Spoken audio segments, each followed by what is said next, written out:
प्रथम विषम जिन धरि सनमति जन जिने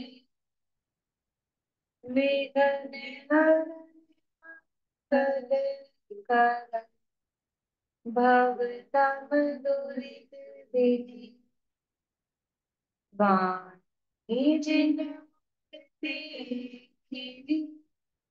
परिगणा का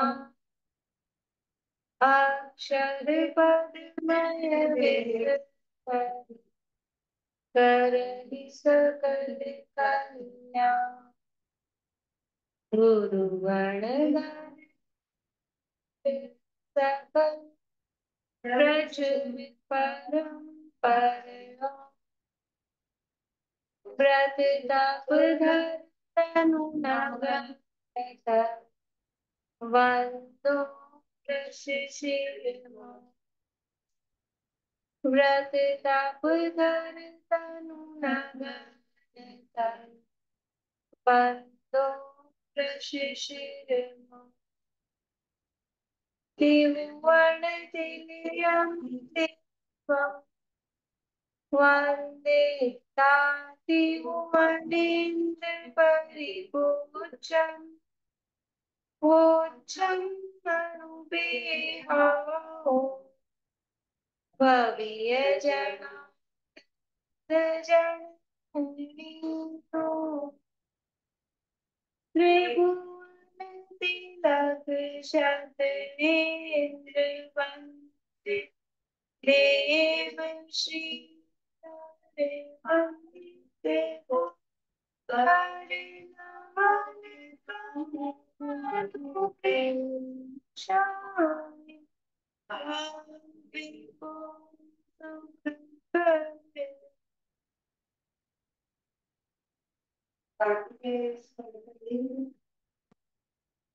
त्रिभुवन तिलक कार्तिकेय अनुप्रेक्षा नामक एक ग्रंथ है, कार्तिकेय स्वामी द्वारा रचित। इसके अंतर्गत यहाँ चर्चा चल रही है धर्मानुप्रेक्षा के बाद में चूलिका के रूप में द्वादश तप का प्रकरण यहाँ दिया है। इसके अंतर्गत अंतिम तप जो ध्यान, 12 प्रकार के तप हैं, 6 बहिरंग और 6 अंतरंग। इसमें से ध्यान तप की चर्चा चल रही है और ध्यान भी 4 प्रकार का है। उसमें से जो तीसरा ध्यान है धर्म ध्यान, उस धर्म ध्यान की चर्चा चल रही है। वो धर्म ध्यान भी 4 प्रकार का है। हाँ, 10 भेद भी 4 प्रकार का कहा, 10 प्रकार का कहा और उसमें अलग से 4 प्रकार का कहा, पिंडस्थ पदस्थ रूपस्थ रूपातीत। तो उसमें से पदस्थ और पिंडस्थ ध्यान की चर्चा अपनी हो गई है। पिंडस्थ ध्यान के अंतर्गत 5 प्रकार की धारणाओं का प्रकरण ज्ञानार्णव में मिलता है। मतलब सबसे इनिशियल रूप में, प्रारंभिक अवस्था में ज्ञानार्णव में मिलता है। बाकी और कुछ कोई अन्य प्राचीन ग्रंथों में नहीं मिलता। उसके बाद वाले ग्रंथों में ज्ञानार्णव के आधार से 5 धारणाओं की चर्चा की गई है। कल अपन ने उसकी चर्चा की थी। कौन कौन सी है 5 धारणाएं? आयु धारणा, फिर जल धारणा और तत्व रूपवत, पृथ्वी धारणा, फिर अग्नि धारणा, फिर वायु धारणा, फिर जल धारणा और फिर तत्व रूपवती धारणा। इस तरह से ये 5 धारणाओं की चर्चा यहाँ की है। अब आगे रूपस्थ और रूपातीत ध्यान की चर्चा करनी है आज। पेज गाथा का पाठ कर लेते हैं। पेज नंबर 225 है, गाथा 480 है। वज्जीय शैल वियप्पो अप्सरुवे मणं निरुन्धन्तो जं चिन्तदिशान तं धम्मम् उत्तमं ध्यान। जो समस्त अन्य विकल्पों को छोड़ आत्म स्वरूप में मन को रोककर आनंद सहित चिंतन करता है, सो उत्तम धर्म ध्यान है। अब पेज नंबर 226 पे।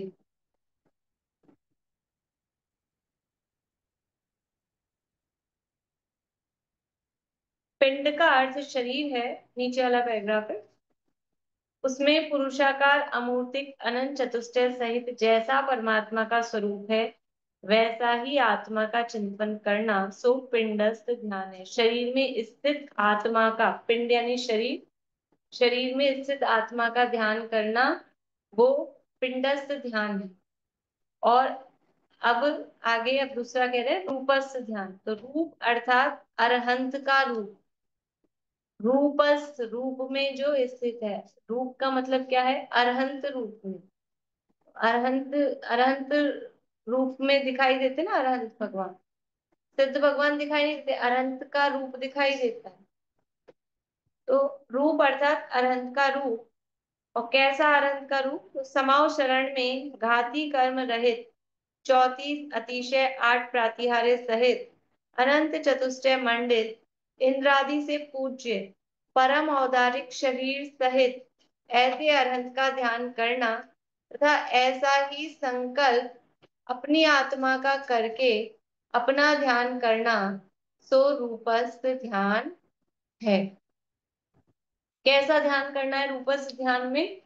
कि अनंत भगवान का। और अनंत भगवान कैसे? जो समौ शरण में विराजमान है। तो इसके अंतर्गत समौ शरण कैसा है? वो समौ शरण की रचना कहीं कहीं इस रूपस्थ ध्यान के प्रकरण में समौ शरण का वर्णन शायद रत्नगढ़ शावकाचार में ही दिया है। नहीं, रत्नगढ़ शावकाचार में तो आगे दिया है, और किसी ग्रंथ में, पता नहीं, मैं कंफ्यूज हो रही हूँ। पर रूपस्थ ध्यान के अंतर्गत समावशरण का वर्णन दिया कि समावशरण में विराजमान अनंत परमात्मा का। तो समावशरण कैसा है? तो फिर वो धूलिसाल कोट है, फिर पहली, नाम याद है किसी को? 8 भूमियों के। अब आने वाला है वापस से रत्नगढ़ शावकाचार में समावशरण का वर्णन। बोलेंगे आशांति? नहीं। पहली चैत्य प्रसाद भूमि, फिर दूसरी खातिका भूमि, फिर तीसरी, बोल रहे विनीता आंटी? बोल रहे, बोलिए, आवाज चालू करिए। हाँ जी। हम्म। चैत्य प्रसाद भूमि, लतिका भूमि, लता भूमि, उपवन भूमि, भवन भूमि, कल्प वृक्ष भूमि, और एक और रहेगी जी। और उसके बाद मंडप भूमि क्रम एक बीच में क्रम रहेगी। गड़बड़ कर मंडप, दिया आपने, क्रम आठवीं गड़बड़ कर दी। 8वीं मंडप भूमि है।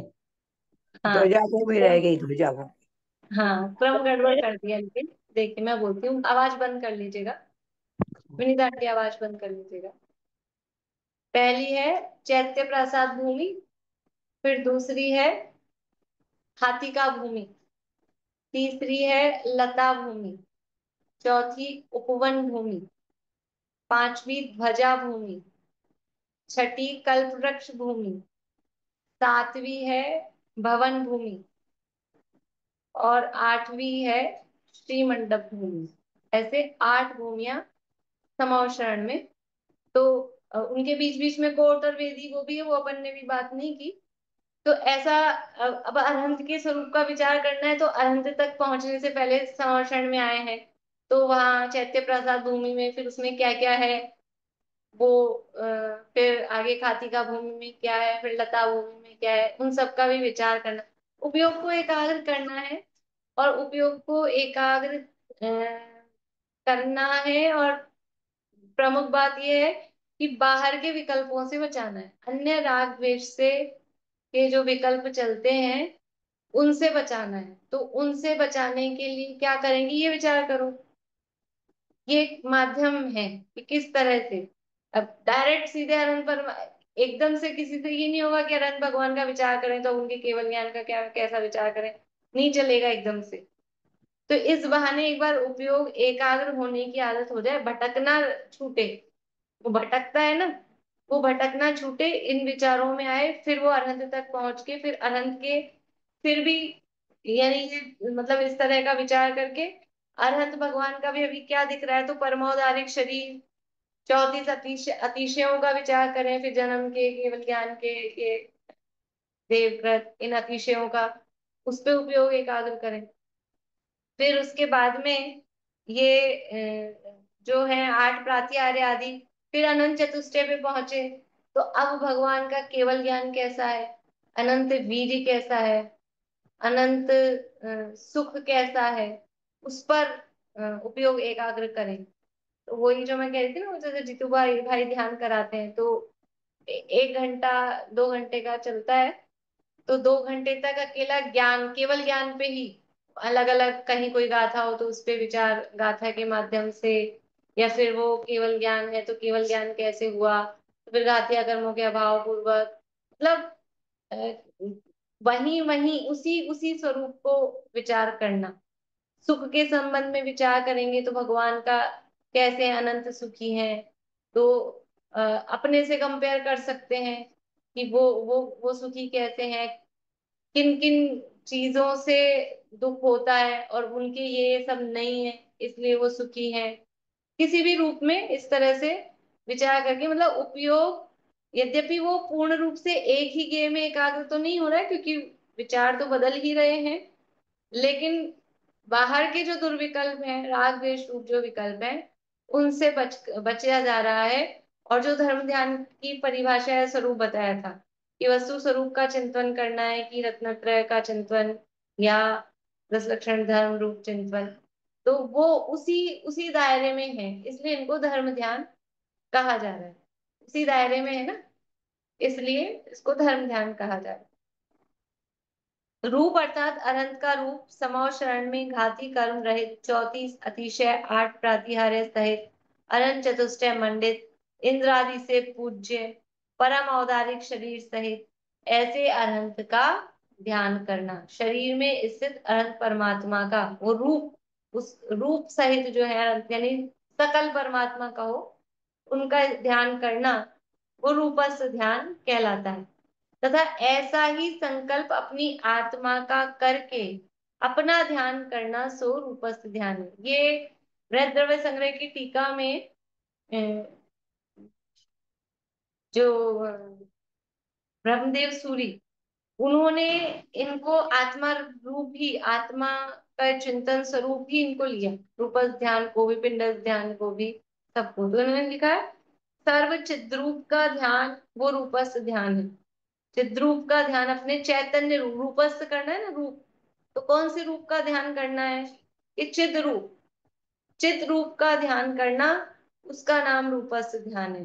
बाकी और जगह, सब जगह रूपस्थ ध्यान में वो समावरण में विराजमान अनंत भगवान का रूप का, शरीर में स्थित, उनका ध्यान करना वो रूपस्थ ध्यान कहा। और यहाँ इन्होंने आध्यात्मिक रूप से ही अर्थ किए, तो अपने चैतन्य रूप का ध्यान करना वो रूपस्थ ध्यान है। हाँ, तो इसको इस तरह से भी ले सकते हैं कि अनंत परमात्मा के रूप का ध्यान करते करते और फिर अपने चैतन्य पहुंचना, तो वही है, लक्ष्य तो वही है। अब है आगे रूपातीत। देह बिना, बाह्य के अतिशय आदि बिना, अपना दूसरे का ध्याता ध्यान देह के भेद बिना, सर्व विकल्प रहित परमात्म स्वरूप में लय को प्राप्त हो जाना, सो रूपातीत ध्यान है। अब रूप से अतीत, रूप का मतलब रूपी भी कर सकते हैं, तो रूपस्थ ध्यान में नहीं, रूपी का, तो रूपी है अभी भगवान, कौन से, अनंत भगवान। और रूपातीत अर्थात रूप से रहित, तो वो सिद्ध भगवान। तो देह बिना, वहां क्या था, परमोदारिक देह कह रहे थे, यहाँ देह बिना, वहां बाहर में 34 अतिशय थे, यहाँ बाह्य के अतिशय आदि के बिना। अब यहाँ खाली घाती कर्म रहित थे अनंत भगवान, वो अष्ट कर्म से ही रहित, संपूर्ण कर्मों से रहित, ऐसे जो सिद्ध परमात्मा है, उन सिद्ध परमात्मा का, और कह रहे हैं अपना दूसरे का ध्यान ध्याता ध्येय के भेद बिना, कि यानी मैं ध्यान करने वाला और ये मेरे ध्येय, ऐसे भेद बिना सर्व विकल्प रहित परमात्मा स्वरूप में लय को प्राप्त हो जाना, इसका नाम यहाँ रूपातीत ध्यान कहा है। तो सिद्ध परमात्मा का ध्यान करना, निरंजन का ध्यान, द्रव्य संज्ञा में भी यही दिया है, निरंजन का ध्यान। मतलब क्योंकि वैसे भी सिद्ध परमात्मा का ध्यान करने के बाद में, मतलब उनका ध्यान कर रहे हैं, तो उनमें और शुद्धात्मा के स्वरूप में क्या अंतर है? जैसे सिद्ध है, जो सिद्ध है वही तो मेरी शुद्धात्मा का स्वरूप है। तो ऐसे सिद्ध का ध्यान करना, फिर कह रहे हैं उसमें भेद नहीं, इस सिद्ध तो दूसरे हो जाते हैं। तो किनका, किसका ध्यान करना कि ऐसा ही मेरा स्वरूप है। तो ऐसे भेद के बिना और समस्त विकल्पों से रहित अपने परमात्मा स्वरूप में लीन हो जाना, वो रूपातीत ध्यान है। ऐसा ध्यान सातवें गुणस्थान में होता है, तब श्रेणी मांडता है। यह ध्यान व्यक्त राग रहित चौथे गुणस्थान से सातवें गुणस्थान तक अनेक भेद रूप प्रवर्तता है। यानी व्यक्त राग सहित चौथे गुणस्थान, व्यक्त राग सहित चौथे गुणस्थान में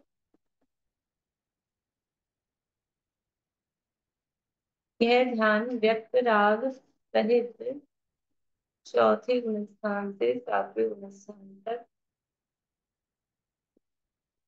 देखो, जब ध्यान की बात चल रही है और ये अभी हम पिंडस्थ में या मतलब इस तरह की विचार कर रहे हैं, तो व्यक्त मतलब बाहर में पर पदार्थों के प्रति राग नहीं है, लेकिन व्यक्त राग इस अर्थ में ले सकते हैं कि वो खुद को उसको पकड़ में आए। बुद्धिपूर्वक राग मतलब अनंत परमात्मा के प्रति राग, सिद्ध परमात्मा के प्रति राग, तो उसको ले सकते हैं। बोली पूर्णिमा जी।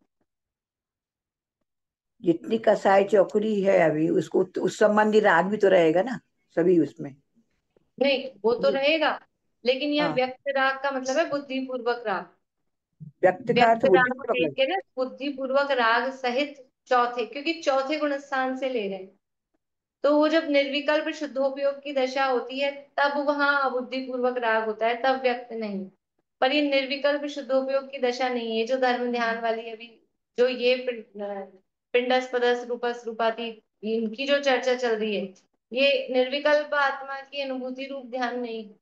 इसलिए इसको व्यक्त राग कह सकते हैं। हाँ, तो ये जो विकल्प चल रहे हैं ये राग रूप है, इसलिए व्यक्त राग कहा। और जो निर्विकल्प शुद्धोपयोग की दशा है, वहां पर वो जितनी कषाय चौकड़ी बची है उतना राग रहता है, वो अबुद्धि पूर्वक है, वो खुद को पकड़ में भी नहीं आए, क्योंकि उपयोग की एकाग्रता आत्मस्वरूप। बोलिए आशा, आवाज चालू कर लीजिए। जैसे किसी को चौथे गुण स्थान में शायिक सम्यक दर्शन है। चौथे गुण स्थान, में भी तो शायिक समदृष्टि होते हैं ना, चौथे गुण स्थान वाले भी तो। हाँ हाँ। उनका ध्यान और ये ध्यान सेम होता है, या उनका कोई बहुत विशुद्धि वाला वैसा वाला होता है? जो नहीं, शायिक वाले होते हैं उनके भी ऐसे ही ध्यान होते हैं, या उनका कोई स्पेशल अलग से ये ध्यान?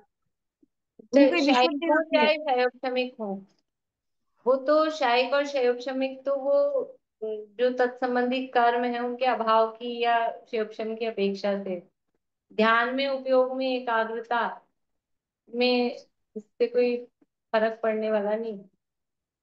हाँ, मतलब उनके भी धर्म ध्यान ही होगा ना, जो शायिक सम्यक दृष्टि है तो भी धर्म हाँ, ध्यान ही होगा। धर्म ध्यान ही होगा।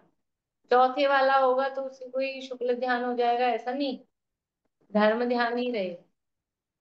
और वियोग की एकाग्रता की भी बात है, तो वहां बस शैक्षणिक सम्यक में उसके सम्यक में दोष लगेंगे, वो अतिचार सहित होगा।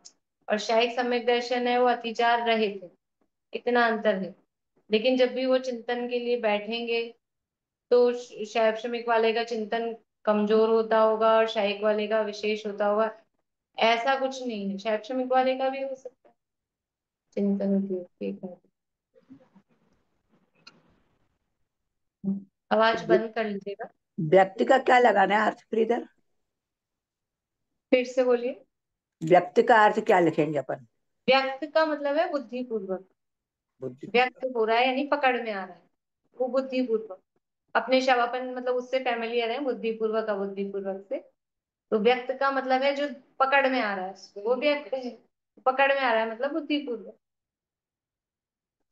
तो यह ध्यान व्यक्त राग सहित चौथे गुणस्थान से सातवें गुणस्थान तक अनेक भेद रूप प्रवर्तता है।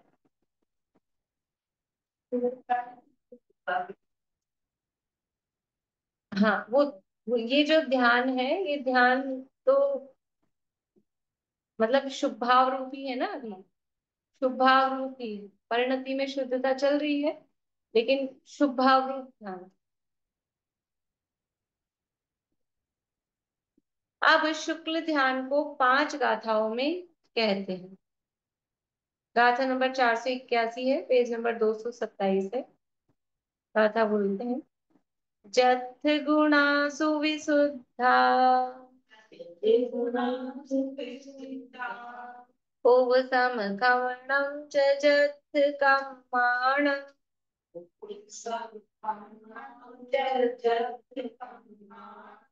कमणम कमणम शब्द ओव समकवणं च जथ कम्माणं खमण होते हैं ना, खमण, वही खमण खमणम। ठीक है। ओसम खमण, खमण यानी शपथ, शपथ के अर्थ में। लेसा विजथ सुखा, लेसा विजथ सुखा तम सुखम वर्णदे इच्छाण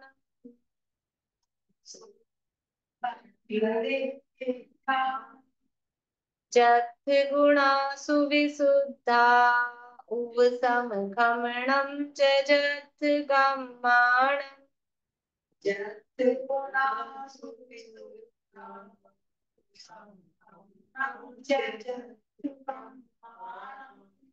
लेसा विजथ सुखा तं सुखं वर्णदे इच्छाणम् लेसा विजथ सुखा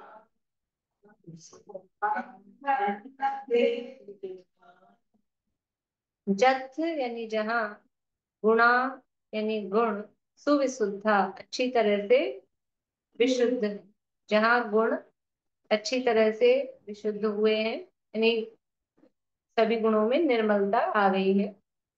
उपसम खमणम, उपसम यानी उपशम हो, खमण यानी क्षय हो, च यानी और, जथ यानी जहाँ, कम्माणम यानी कर्मों का, और जहाँ कर्मों का उपशम अथवा क्षय हो। क्षय का अर्थ और या अथवा दोनों ले सकते हैं। लेसा यानी लेश्या, वी यानी भी, जथ यानी जहाँ, सुख का, लेश्या भी जहाँ शुक्ल होती है। तम सुक्कम भन्नदे, तम यानी उसे, सुक्कम यानी शुक्ल, भन्नदे यानी कहते हैं, झाणम यानी ध्यान, उसे शुक्ल ध्यान कहते हैं। अन्वय, जहाँ भले प्रकार यानी विशुद्ध, भले प्रकार विशुद्ध यानी व्यक्त कषायों के अनुभव रहित उज्ज्वल गुण ज्ञानोपयोग आदि हूँ, जहाँ कर्मों का उपशम तथा क्षय हो, और जहाँ लेश्या भी शुक्ल ही हो, उसको शुक्ल ध्यान कहते हैं। गाथा पढ़ते हैं फिर से। जथ गुणा सुविशुद्धा ओव समखमणं च जथ कम्माणं लेसा विजथ सुखा तं सुखं वर्णदे इच्छाणम्। देखो, जहाँ गुण, यहाँ अपन ने पहले जो तत्वार्थ में पढ़ा हो तो आपको ध्यान हो, ये परिभाषा अपन ने लिख रखी है। जहाँ गुण विशुद्ध होते हैं, ये इसमें लिख रखी है अपन ने, शुक्ल ध्यान की। जहाँ गुण अति विशुद्ध होते हैं, ये कार्तिकेय अनुप्रेक्षा से ही लिखी है। जहाँ गुण अति विशुद्ध होते हैं, कर्मों का क्षय और उपशम होता है, और लेश्या भी शुक्ल होती है, उसे शुक्ल ध्यान कहते हैं। मतलब क्योंकि शुक्ल ध्यान जब है तो गुणों में निर्मलता है। अब किसी भी गुणों में निर्मलता मतलब गुणों में मलिनता किन गुणों में आती है? किन गुणों में मलिनता आती है?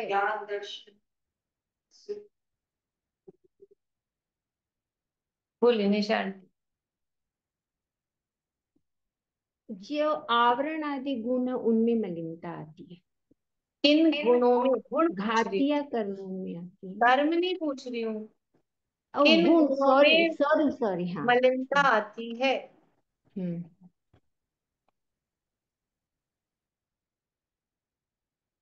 अरे बिल्कुल कठिन प्रश्न थोड़ी ना है। तो प्रश्न क्या है? प्रश्न समझ में ही नहीं आया ना। अरे मलिनता किन गुणों में आ सकती है? ज्ञानावरणी ज्ञानावर्ण जो रसनावर्ण गुण कर्मों में, आप ज्ञानावरणी हे दस्तावरणी कर्मों में। भगवान, आप सुन नहीं रहे? ये कर्म जवाब इन्होंने निशान डी ने दिया तो इधर से आ गया था जवाब सही। मैं तो आप लोगों से पूछ रही हूँ। सुख और चारित्र। हाँ, श्रद्धा में आती है ना विपरीता। मलिनता विपरीता किस गुण में आ रही है? श्रद्धा में आती है, चारित्र में आती है। उसके साथ से ज्ञान भी विपरीत हो जाता है, कुज्ञान खोटा ज्ञान होता है। ज्ञान दर्शन गुण। हाँ, या श्रद्धा, चारित्र, ज्ञान दर्शन में यद्यपि नहीं होती है, लेकिन अब साथ में ले लो उसको भी। सुख गुण में, इनमें मलिनता आ रही है ना। तो जहां गुण अति विशुद्ध होते हैं, अब वहां श्रद्धा कैसी है? श्रद्धा कैसी है? जब शुक्ल ध्यान होता है तो श्रद्धा पूर्ण निर्मल होती है। यानी या तो औपशमिक सम्यक्त होगा या शायिक सम्यक्त होगा। शैव शमिक नहीं चलेगा, मलिनता वाला, मलिनता वाली श्रद्धा नहीं चलेगी वहां। तो जहां गुण अति विशुद्ध होते हैं, तो कौन से गुण? और तो गुणों में अपने को मलिनता, अस्तित्व वस्तुत्वादि में तो वो उनके आधार से कहते हैं ऐसे मलिनता। मलिनता के जो पूरे, यानी कहते हैं ना एक मछली सारे तालाब को गंदा करती है। इस सारे गुणों में मलिनता का कारण क्या है? ये श्रद्धा। श्रद्धा और चारित्र, उसकी मलिनता से सारे गुण मलिन हो जाते हैं। जैसे एक गुणांश से मतलब एक गुण सही हो तो सब गुण सम्यक, वैसे एक गुण मलिन है तो सारे गुणों में मलिनता आ जाती है। तो जहां गुण अति विशुद्ध है, मतलब निर्मल हो गए हैं, क्योंकि श्रद्धा की मलिनता चली गई है, और चारित्र भी ऊपराकाष्ठा पे, मतलब बिल्कुल विशुद्धता के स्तर पर ही है अभी। यद्यपि चारित्र में पूर्ण शुद्धता नहीं हुई है, लेकिन प्रोसेसिंग चालू हो गई है। क्योंकि ये कह रहे हैं उपशम और क्षय, जो कह रहे हैं जहां पर कर्मों का उपशम था, क्षय हो, तो वो श्रेणी की अपेक्षा से कह रहे हैं, तो उपशम श्रेणी हो अथवा शपक श्रेणी हो। हाँ, तो ये चारित्र की अपेक्षा होगा। और लेसा भी, लेस्या भी जहां पर शुक्ल है, तो धर्म ध्यान में कौन सी लेस्या हो सकती है? धर्म ध्यान में शुभ लेस्याएं होती है। शुभ लेस्याओं में धर्म ध्यान होता है। तो कौन सी लेस्या होगी दीपिका जी? कौन सी लेस्या होगी?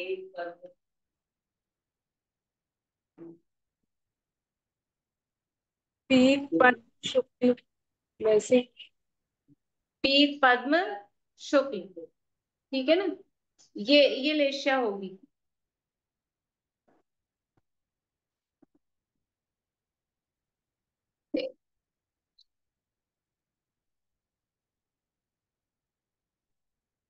लेस्या होगी तो पीत, और यहाँ कौन सी है? यहाँ शुक्ल ही लेस्या है।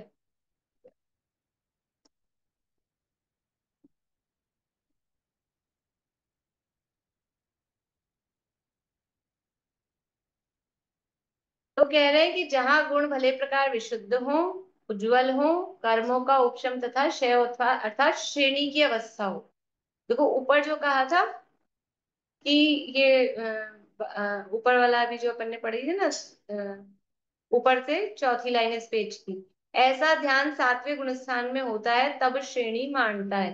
यानी वो सातवें गुणस्थान तक धर्म ध्यान चल रहा है, और उस सातवें गुणस्थान के बाद में अब आगे पहुंचा तो क्या है? अब वो श्रेणी की दशा है।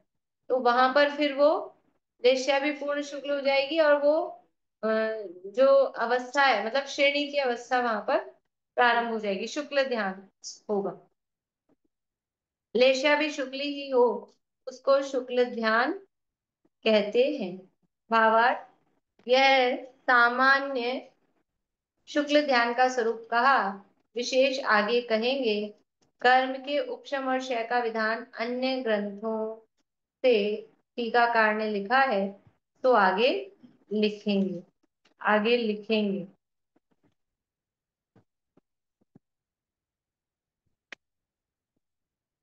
इन्होंने इतना डिटेल में नहीं लिखा है, कल अपन थोड़ी सी चर्चा करेंगे कि किस तरह से कर्मों का उपसमय होता है। चर्चा कल करेंगे, अभी यही पूरा करते हैं, समय हो गया है। चिन्वाण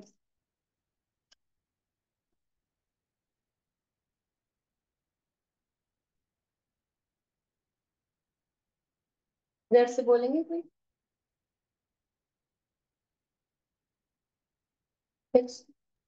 चल यहीं से बोल रहे, बोलेंगे सब यहीं से बोल। चलो ठीक है भाई, बोलो। जब मैं से चेतन के आनंद का समान रमणी रोग भी लगे मुझको सभी स्वाद ध्रुव धाम की ओर दौड़े परिणति मेरी निर्ग्रंथता की भावना करो सफल में तेरे साधना में बड़ी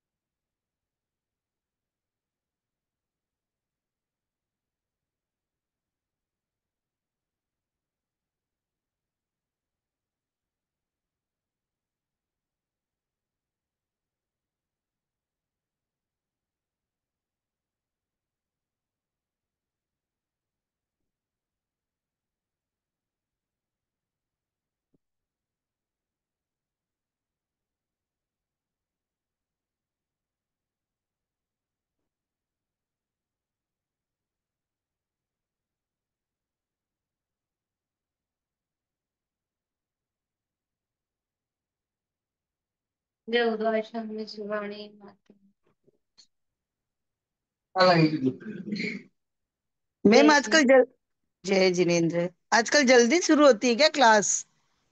नहीं वो यहाँ प्रवचन का टाइम जल्दी हो गया, तो अभी आधा घंटे ही रख रहे हैं, 7:15 से होगी क्लास तो। और मैं एक्चुअली थोड़ा मुझको लेकिन वो यहाँ सूरत में होना प्रवचन का थोड़ा टाइम लेट हो पौने जाता है मेरे। यहाँ सूरत में प्रवचन का टाइम 7:45 हो गया है, तो अब अपन 7 बजे से अपने को ज्यादा, इसलिए अभी 7:15 से 7:45 ही रखते हैं। 1 महीने बाद तो कर देंगे। जय श्री।